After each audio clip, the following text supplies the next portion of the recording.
Show is on YouTube as well. My YouTube is youtube.com/Jordan Stanley Payne. I try to do a video every single day. They're very, very short, topic specific, and to the point. So if you're not subscribed to my YouTube, make sure you guys do that right now.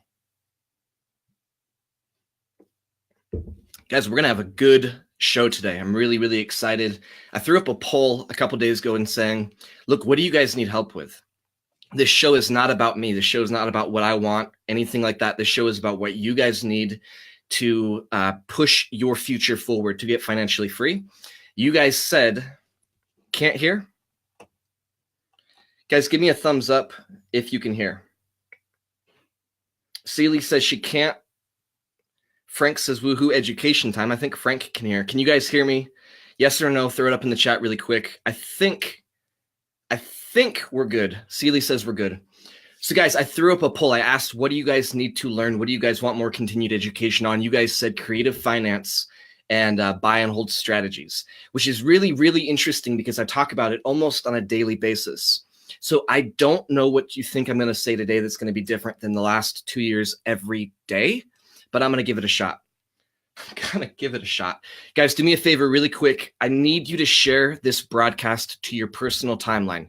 There are people in your life, there are people on your timeline that need to hear this and need to start moving their life towards financial freedom.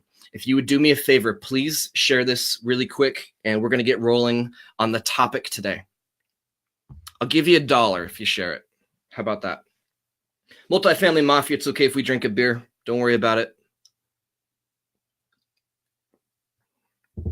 Last week, we had over 1,000 people that joined and watched the video. I appreciate that, guys.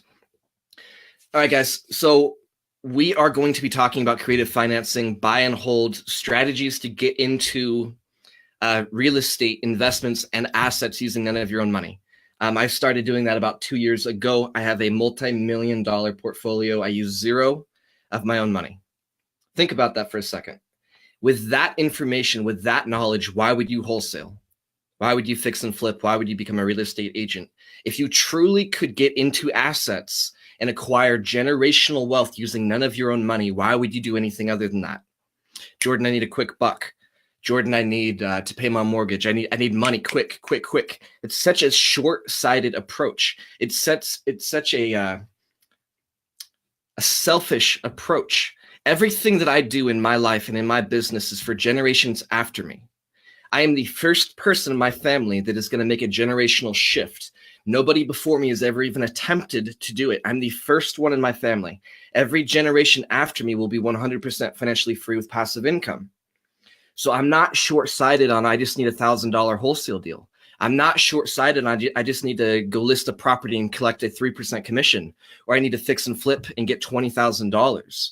Before you even get that $20,000, it's already spent, right? So I am focused on long-term generational wealth that is beyond me. I'm not selfish. I'm not conceited. Hear me on that. A lot of people are reacting to that. You like that, huh? And yet we have groups with 10,000 people that all they want is they're only focused on today and tomorrow. They don't care about their kids and what their kids have to go through. They don't care about their grandkids or great-grandkids. I'm not that conceited. I live selflessly.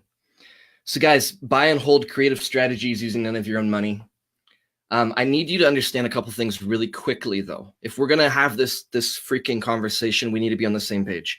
Real estate is the oldest industry in the world. Think about that for a second. Name an industry that is older than real estate. Last time I asked that question, somebody said prostitution. Oh, okay. Real estate is the second oldest industry in the world, if you want to go get super technical. Since the beginning of time, people have been buying and selling, trading land and places to live. So guys, real estate has not changed over the years. The only thing that has changed is gurus now exist. And over the past 50 years, they've been calling it something different to get you to buy their $20,000 program. The multifamily triad secrets of the underground, blah, blah, blah. It's the same fucking thing. It's still wholesaling or lease option or subject to or private money. They wrap it up in this cute little package and they throw some confusing words on there so that you'll buy their shit. And then you go through their course and you're like, oh, that's wholesaling. He called it the 4 pillars of blah, blah, blah. It's wholesaling or it's buy and hold. Gurus exist to confuse you and to get you like in this whirlwind where you don't know what the hell's going on, and their program sounds really, really cool. They teach you one strategy. So I need you to understand that real estate is extremely simple, and I am not going to give you a complicated message today. I'm sorry. If you're looking for some technical message, I'm not going to give it to you today. A lot of people will approach me and say, Jordan, I want to be a lease option specialist. Jordan, that's what I want to be. Can you teach me to be a lease option specialist? Motherfucker, how do you know that lease option is the best solution for your customer? You don't. Why are you narrowing your approach to one specific thing? What if lease option is the worst possible solution for your client, for the seller? So when people say, this is exactly what I do. I only do subject to. I only do pre-foreclosure. I only do owner financing. You don't know that that is the solution for your customer yet. So how can you approach them with that short-sightedness? You can't. Guys, creative buy and hold, creative real estate is about one thing: listening to your customer and finding out exactly what is going on. If you can do that, if you can actually listen and actually find out the actual pain point, you can craft a very, very simple solution for them. Here's what you need to know. Why are they selling the property? 2, what are they going to do with the money? If you can find out what they're going to do with the money, you can craft a solution for them very simply. Very simply. Steven, got your comment highlighted really quick. Question most people have, I think, is where to start and get your first property using other people's money. That's a great question. I'm going to get to that in just a second. So guys, you can't do jack shit until you know what the problem is that the customer is facing. A lot of people, they'll throw up an ad. I buy houses cash, blah, blah, blah, blah, blah. Dude, how do you know that cash is what they need? How do you know that that's going to solve their problem? You don't. You're making assumptions.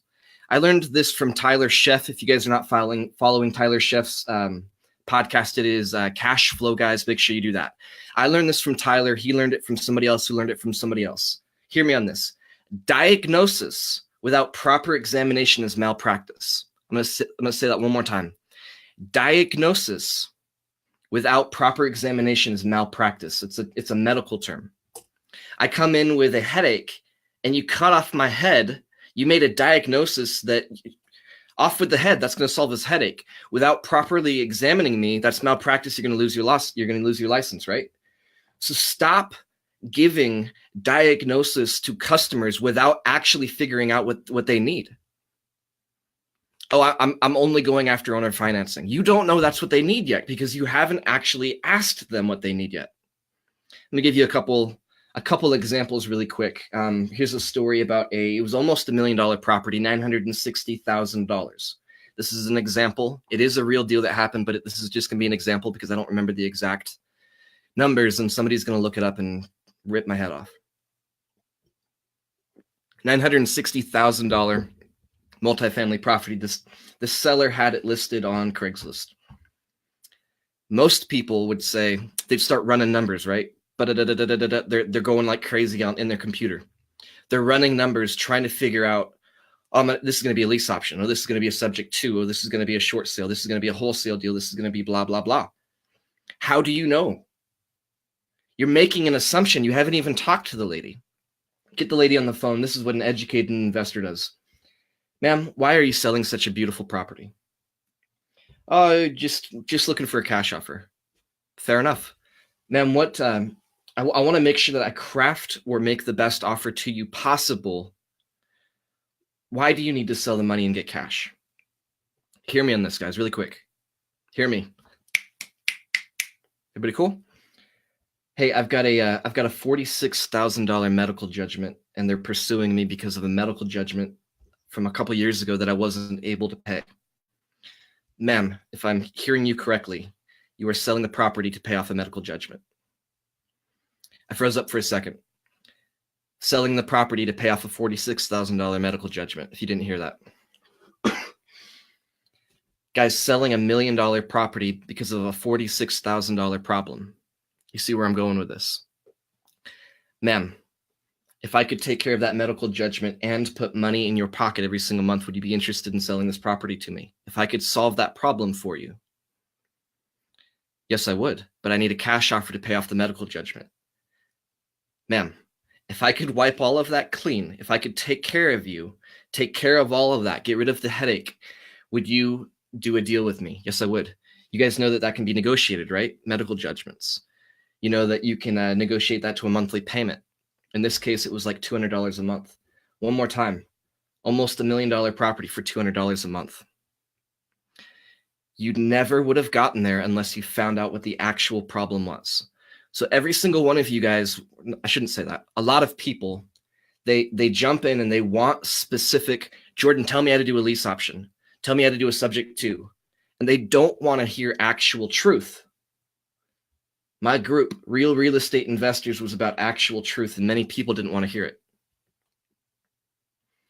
The actual truth is you shouldn't be learning anything until you understand what the problem is. That's it. That's it. That's the only thing you need to be doing. Jordan, I need private money. Jordan, I need to learn. No, you just need to listen. DeMarcus, on their behalf, yes, sir. You can do that. You can get a third-party authorization, and you can negotiate that on their behalf. You can even assume it. Here's another good one for you guys. This is one that I went through a little bit ago. Property was listed on the MLS. Called them, said, hey, why do you need to sell? Well, Jordan, that's none of your business. We're looking for $500,000. Okay, great, but I want to make sure I give you the most money possible. Maybe I can give you more than $500,000. Why do you need to sell? Lady starts tearing up. She starts sniffling, the tears start coming. Hey, I lost my job, and my mother, on Mother's Day, by the way, this is years ago, my mother is, she's old. She's going into a retirement home. Ma'am, so sorry to hear that. Is the reason that you're selling this property to help alleviate the pressure of paying that $2,000, $3,000 a month on the retirement home? Yes, it is. Ma'am, if I could take care of your mother for the rest of her life, and then after that continue to cover some of those expenses, would you be interested in working out a deal with me? No, I'm just looking for cash. Ma'am, are you aware that you're going to lose almost 50% of that if you do cash? No, I didn't know that. Probably need a new CPA, new accountant. Was able to do the deal for $3,000 a month to take care of grandma, and then $1,500 a month to take care of the daughter because she lost her job. It's a $500,000 property. It was a 9-unit. Guys, you cannot have a preconceived idea of what you're going to tell somebody or how you're going to interact with somebody until you actually find out their pain point. That's it. So I'm going to go over these really, really quickly. I'm going to give you the simple version. I'm not going to answer contractual questions or legal questions. If you are not willing to have the right contractual people, like a title company, real estate attorney, and the right legal people, you should not be in real estate. One more time. If you're not willing to have the appropriate people on your team, like title companies and real estate attorneys, if you're not willing to have those people on your team and pay them well, you should not be in real estate. I'm not going to answer contractual questions or legal questions, but I'm going to give you an overview of the strategies that have allowed me to get 100% financially free with passive income. Cool? Give me some thumbs up. You guys want to hear them really quick?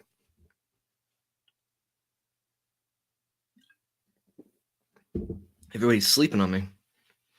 Number one, we just talked about it, lease option. Guys, it is this simple. I will lease your property for $500 a month. Give me the option to buy it at $100,000 in 5 years. That's a lease option. You need two things. You need a lease and an option. That's it. That's it. Go get it from your real estate attorney or your title company. Hey, I need a lease agreement and an option agreement. That's it. My strategy normally is to lease the property with the option to buy it, and then I put a tenant in there or a tenant buyer in there. It's really simple. I'm not going to get really, really deep into wraps and all of that. I need you guys to simplify this so you understand it. Leasing it, I will lease it for $500 a month. Give me the option at some point within the next 5 years to buy it at $100,000. Who in their right mind would go for that? People that want to rent their house. Guys, jump on Craigslist, jump on Zillow, jump on Facebook Marketplace. You're going to find thousands of people that have houses for rent. They obviously want passive income. Think about it. They are advertising to you that they want passive income. Go talk to them. Hey, look, I noticed that you have a property for rent. I'm assuming that you're real estate minded like me and you like passive income, correct? Yeah, correct. Obviously. Are you a renter? No, ma'am. I'm a business owner and an investor. What if we could work out a long-term deal on this property, and I would take care of all the headache, all of the management. I would take care of all the major repairs. I have a phenomenal team. I've got a contractor and a handyman, and I've got property management. What if I took on all that responsibility? Would you rather work with me or some random ass fucking drug dealer? Well, Jordan, I don't know if I want to get into a long-term agreement with you. Okay, so you're just going to do the turnover thing, the vacancy thing. I will guarantee that I will rent your property for $500 a month. Give me the option at some point between now and the next 5 years to buy it from you at $100,000. DeMarcus says that they are uneducated. Yeah, you've got to be willing to educate them. You have to be willing to educate them.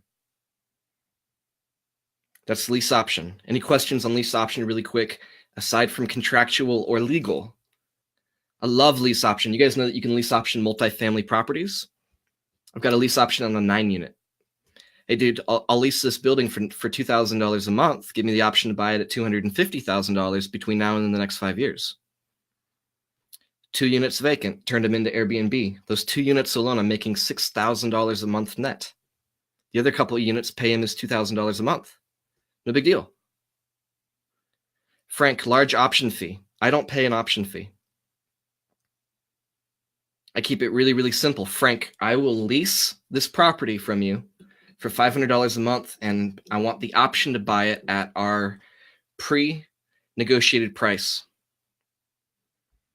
So often what I'm doing is, like, if I'm paying Frank $500, I know that it's going to rent for $800. I'm making $300 a month. And then at some point in the next 5 years, I'm going to buy it out. It's really, really simple. Now, some people are like, well, I'm going to put a tenant buyer in there with a large option fee. So I'm going to make like 15 grand up front and then blah, blah, blah. Yeah, you can get as complicated as you want. But again, guys, you've got to, if you're not doing deals, keep it really, really simple. Kevin says, how do you pay out the $100,000 at the end? Well, at that point, let's just say that I keep it for 3 years, then I buy it out. Excuse me. Still sick. Let's just say that I do that. 3 years, then I buy it out. So I've already shown payment history for 3 years. I've already shown that I'm capable of being responsible with that property. So Kevin, I could go to a bank and show them exactly what I've been doing. I could show them the income and the expenses. I could show them the profit and loss on that property. It gives me a lot more leverage than just saying, you don't know me from Adam. I want to buy this property. I'm showing a history, and oftentimes the banks are very open to working with me on it. So I would use the bank financing and execute my option. Execute means you close on the property for whatever you determined. Private money is another one. Love me some private money. Melody, who lives in your lease option purchase? A tenant. Again, guys, all I'm doing is I'm paying, like in this example, Frank, $500, and I'm renting it to somebody for $800. I'm collecting $300 a month in passive income, and I use zero of my own money to get into the deal. If you could do that every single month, wouldn't you? But you're not, because you're confusing the deal. DeMarcus, me personally, no, I'm not using rent credits or anything like that. Again, I'm renting it and I'm re-renting it. Lawrence, on a lease option, it's not the same note. It's a different type of note. And if it was owner financing, that would be a note, but strictly on lease option, there's not a note recorded. All right, guys, I'm going to move on to subject to. I think we're good on lease option. Subject to, keep it this simple. My offer is in addition to or subject to your existing debt. I'm going to use the exact same scenario. Frank has a mortgage on the property. His mortgage payment is $500. Frank, my offer to you is subject to your existing debt on the property. Your debt's $500. We're going to keep that debt in place, Frank. In addition to the $500, I'm going to give you an extra $200. What do you think? You guys see how simple I'm making this? I would do a subject to in the instance that Frank is in a bad spot. Frank is telling me, hey, I can't make my mortgage payment. I'm not doing very well, dude. All right, dude. So let me cover that. Let me alleviate that stress from you and give you some cash. I'm going to take on the deal, right? We're going to leave the debt in place. Nothing's going to change. I'm going to take on the deal. I'm going to put a tenant in there. I'm going to put some paint and carpet in there, and I'm going to rent it for $1,050. My offer is subject to the debt that's already in place. The debt is not going to change. Okay? Now, again, one more time, I'm not going to answer legal or contractual questions, but I do want to give you a little bit of caution here. Banks want to be taken care of. And if they get the sense that they are not taken care of, they can do what is called a due on sale clause, meaning if they knew that Frank entered into an agreement with me, they could consider that a sale and they could call Frank's debt due. Let's say Frank still owes $100,000. Frank, it looks like you sold it to Jordan. We're going to call that due. Now, there are horror stories in every single type of deal in the world, but guys, hear me on this. If you're taking care of the people that you need to take care of, very rarely, keyword, very rarely does that happen. Cool? Cool? Prophet Swin, I agree, sir. Lawrence says, if the market allows you to do that, you do it all day long. I agree.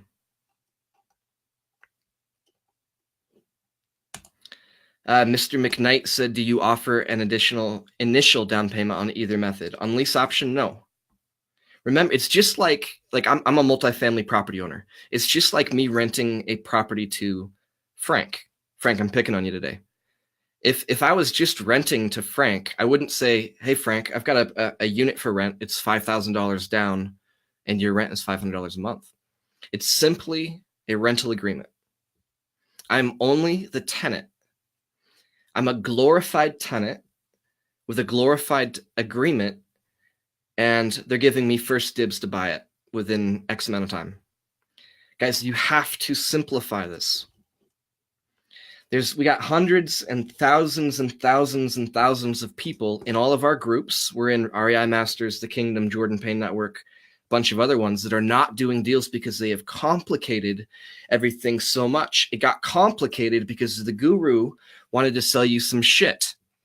So they named it something really confusing, making you think that you need to buy their thing. I'm trying to uncomplicate this and unfuck your head so that you guys can get financially free.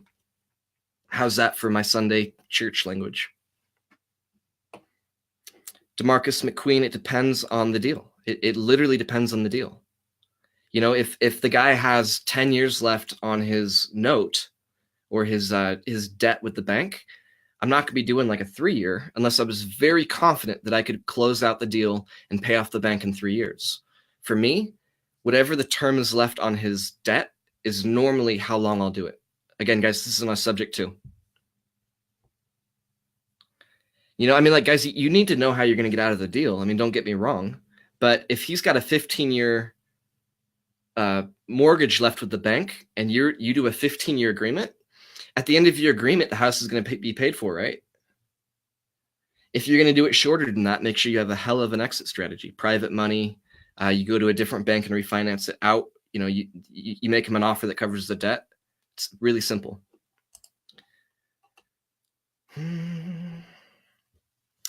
Lawrence says, what is your exit for subject to? Are you trying to get out and clear the loan?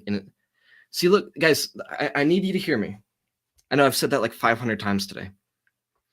Lawrence, if the deal works for me, would I care if I did that deal that worked for me for 30 years? No. About 50 years. Nah. So I don't feel like I need to get the deal done and get it out of his name and in my name and pay off the debt. If it works for me, it works for me. Now, if I can get better terms, let's say that his agreement with the bank was he's got 20 years left and it's 7% interest, and I've got a private money lender that comes along and gives me better terms. Yeah, yeah, I would definitely do that. But a lot of times these guys have really good terms with the bank. 3.25% interest, 4% interest, 20 years, 30 years. Doesn't bother me at all.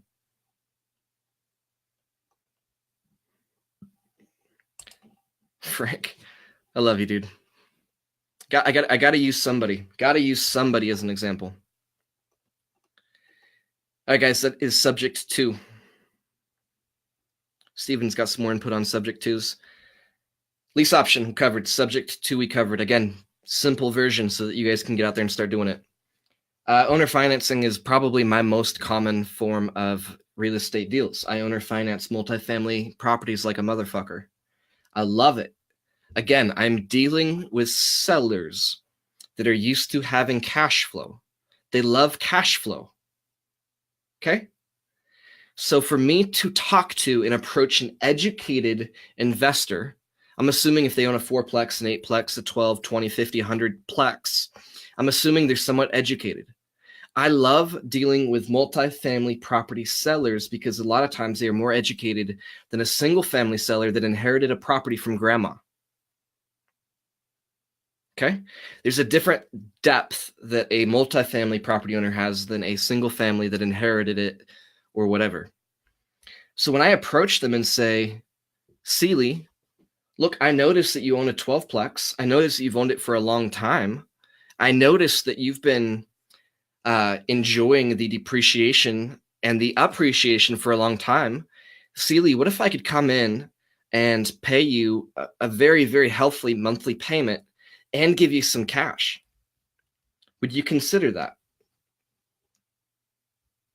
It's that simple. I'm not sending them a fucking yellow letter with red lines on it that says, I buy houses cash, pre-foreclosure, question mark, probate, question. No.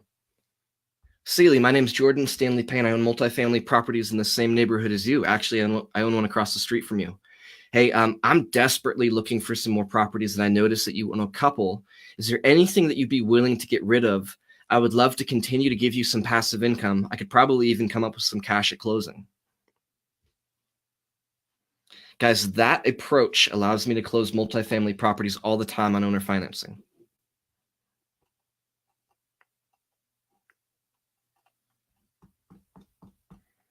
I'm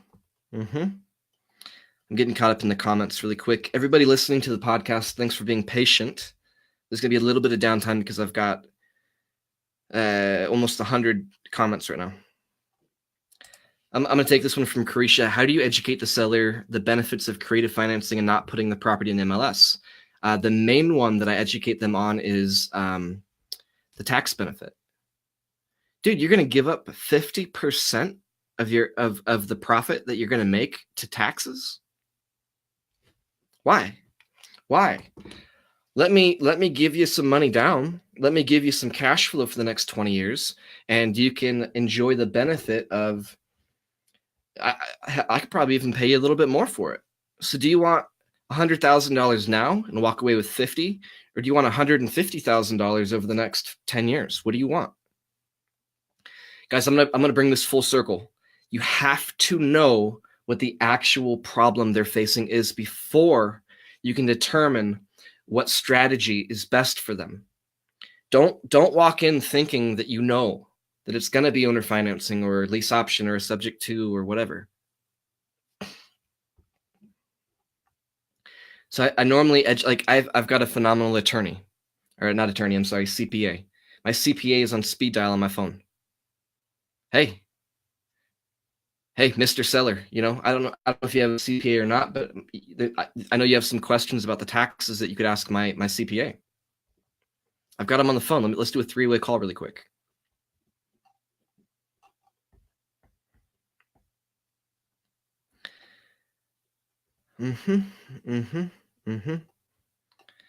Cool, guys. Owner financing one more time. Owner financing is really, really simple. There's often a down payment. Doesn't have to be a down payment. And you are doing, your offer is down payment plus monthly payment to get them 100% fulfilled on the contract, and then you're golden. I'm not explaining that very, very well, but it's been one of those days. Owner financing is the most common way for me to do a deal. Again, it's very, very simple. I often do owner financing and private money. So I use private money for the down payment. Now I'm making 2 payments and I can get into the deal using my own money. For me, that's a very, very normal solution if I'm working with a tired landlord. I'm gonna hit the comments really quick, and then we're gonna take a couple more and we'll be done.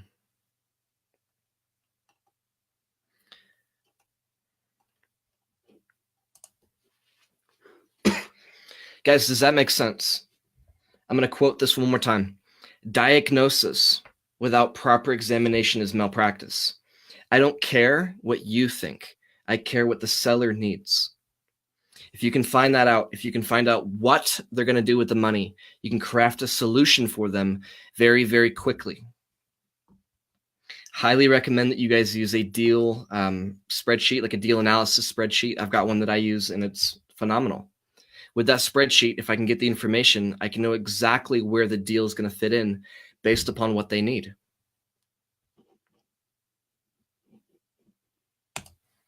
Guys, more questions. Mr. McQueen says owner finance is his favorite, how I got his first 3 properties. It's highly effective. Highly effective. Everybody wants cash. I don't know what your guys' deal is with cash. It's like an epidemic. It's like these damn millennials. Everybody wants cash. Guys, on buy and hold, I make so much more cash than you ever can wholesaling and fixing and flipping. Let me say that again. On buy and hold, I make 10 times more money, cash, than you guys ever will wholesaling or fixing and flipping, because I understand leverage, appreciation, depreciation, and I understand financial IQ. One of the ones that we just did, we did a refinance on a 8 unit. I pulled out $180,000 tax-free. 180,000. I pulled it out tax-free, and my cash flow changed $200 a month. How many wholesale deals would it take you to make $180,000? Plus, you're going to get taxed on that. How many fix and flips would it take you to make $180,000? Guys, I kept the property too. So I'm still cash flowing on that thing every single day, right? Guys, when you understand leverage, when you understand how to shift the cards around, it's very, very easy to pull cash out when you need cash. I don't want you to bank on that, but I want you guys to understand that that is an option. Brandon thinks that's funny. Rich says, show your tits. Probably not going to do that. Frank, goal is at least 20 doors by the end of the year. It's officially modified. Okay, cool. Any more questions, guys?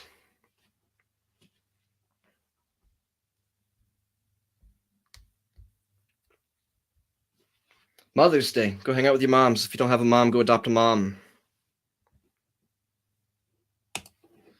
Final questions before we dump off. Guys, one more time. The whole point of this podcast episode, is learn how to identify the actual problem that your seller is going through. If you do that, you'll know what solution to provide for them, and you'll be good.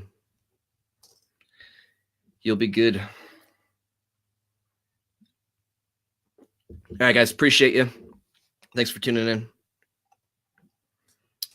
Jamal, I'm going to end with Jamal's. Where do you recommend to get a financial spreadsheet?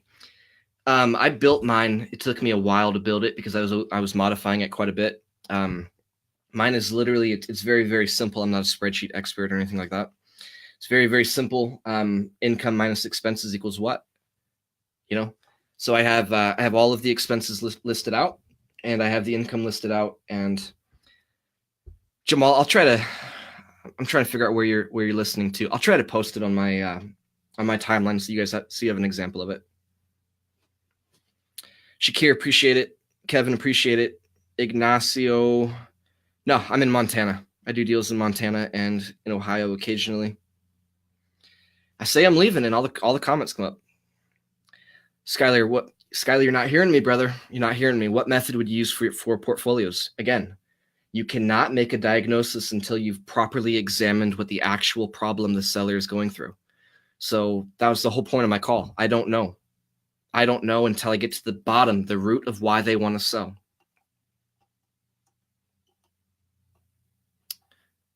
A million, again, the dollar amount, the asking price does not matter to me. I don't care. Don't care. All right, guys. Appreciate you.